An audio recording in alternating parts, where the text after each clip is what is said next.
আমি বারবার একটা কথা বলি, তোমরা হয়তো অনেকেই খেয়াল করে থাকবে, মায়ের ডাক এলে যেতেই হবে। সেদিনও তার অন্যথা হয়নি। প্রথমে প্ল্যান হয়েছিল আমরা সবাই মিলে কালীঘাট যাব। আমি, মা, ছোটো মাসি, দিদা আর আমার মাসির 2 ছেলে সবাই মিলেই যাওয়ার কথা ছিল। কিন্তু যাওয়ার আগের দিনই দিদার শরীরটা খারাপ হয়ে যায়। তখন দিদা বলল আমি যেতে পারবো না।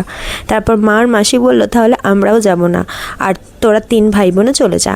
আমাদের আসলে সকালে ওঠার কথা ছিল, কিন্তু শরীর আর মন আমার দুটোই ক্লান্ত থাকার কারণে ঘুম ভাঙে প্রায় 10:30টার সময়। তারপর আমরা 3 ভাই বোনে স্নান করে ফ্রেশ হয়ে রেডি হলাম। বেরোতে বেরোতে তখন প্রায় 11:45 বেজে গেল।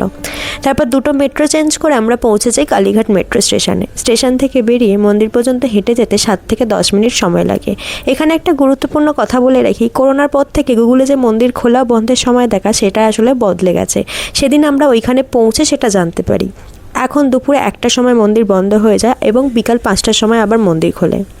আমরা যখন মেট্রো স্টেশন থেকে হেঁটে মন্দিরের সামনে পৌঁছাই তখন 1টা বাজতে আর 5 মিনিট বাকি। ওই যে সবটাই মায়ের ইচ্ছা, গিয়ে আমরা প্রসাদের ডালা কিনে নিলাম এবং একটা পান্ডার সাথে কথা বলে পুজো দেওয়াটা কনফার্ম করে ফেললাম। তিনি বললেন মন্দির বন্ধ হওয়ার আগেই তোমাদের দর্শন করিয়ে দেবো। ঠিক উনি যেমন বলেছিলেন তেমনই হলো। 1টা 12 তখন আমরা মায়ের মন্দির দর্শন করে বেরিয়ে পড়লাম। আর মন্দিরে থেকে বেরিয়েই দেখলাম মেন গেট অলরেডি বন্ধ হয়ে গেছে। তখন মনে হলো সত্যি সব কিছু মায়ের হাতেই। মা যদি না চাইতেন তাহলে এত কিছু করেও আমি দর্শন পেতাম না। তাই আমি খুব বিশ্বাস করি ভগবান না চাইলে কোনো কিছুই হয় না, তবে নিজের চেষ্টাটা সবসময় ধরে রাখতে হয়।